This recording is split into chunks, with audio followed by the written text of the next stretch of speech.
Don't be afraid to give up the good to go for the great.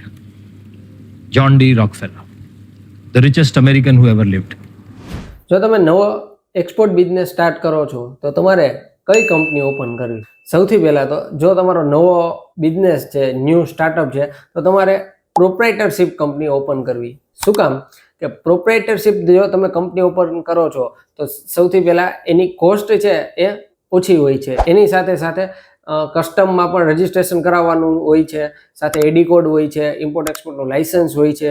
હવે એની જગ્યાએ ઘણા લોકોને એવું છે કે નહીં ભાઈ, હું પ્રાઇવેટ લિમિટેડ કંપની ઓપન કરું તો કરી શકાય, કંઈ ખોટું નથી એમાં, પણ તેની કોસ્ટ હાઈ હોય છે. સ્ટાર્ટિંગમાં તમારો પ્રોફિટ રેશિયો જે કહેવાય કે તમારું પ્રોફિટ માર્જિન હોતું નથી, જાવક વધારે હોય છે. એટલે બેસ્ટ ઓપન કરો છો એક્સપોર્ટ ઇમ્પોર્ટમાં કોઈ પણ કંપની ઓપન કરવા વિચારતા હોય તો પ્રોપ્રાઇટરશિપ કંપની ઓપન કરવી, કેમ કે ખર્ચા બધી રીતના ઓછા હોય છે.